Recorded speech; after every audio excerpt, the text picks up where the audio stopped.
Imaginez la situation. Pendant une randonnée, vous faites un pas sur une racine que vous n'aviez pas vue et votre cheville se tord douloureusement. Vous remarquez ensuite qu'elle enfle à vue d'œil. Vous vous demandez sans doute, est-ce qu'il s'agit d'une entorse ou d'une fracture?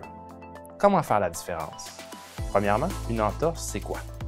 L'entorse, c'est l'étirement d'un ligament, dont le rôle est de limiter les mouvements extrêmes d'une articulation. Le mécanisme d'entorse le plus fréquent à la cheville est le traumatisme en inversion. Plusieurs ligaments à l'extérieur de la cheville peuvent être lésés dans ce type de blessure selon l'angle dans lequel est placée la cheville. Il existe plusieurs grades d'entorse, de la simple élongation à une déchirure complète des ligaments. Si vous apercevez une coloration au pourtour de la malléole, vous pouvez prendre pour acquis qu'il y a minimalement une déchirure partielle ayant entraîné la rupture de certaines fibres.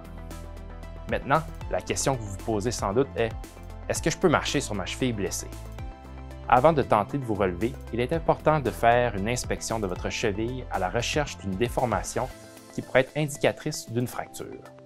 Autant pour une bonne entorse que pour une fracture, si la douleur et l'enflure sont croissants à la marche, il est déconseillé de mettre du poids sur le pied atteint. Vous pouvez prendre une branche ou votre bâton de marche pour supporter votre poids à la manière d'une canne, soit dans la main opposée. Si vous êtes accompagné, l'aide de votre partenaire de rando sera définitivement la bienvenue.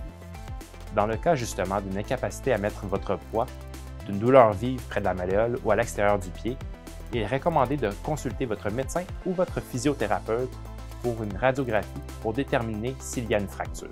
Dans tous les cas, un repos relatif, l'élévation de la jambe, la compression avec un bandage et l'application de glace sont certainement indiqués à la suite d'un incident comme celui-là. Ensuite, n'hésitez pas à consulter un physio pour une récupération optimale avant de pouvoir retourner sur les sentiers. Bonne rando!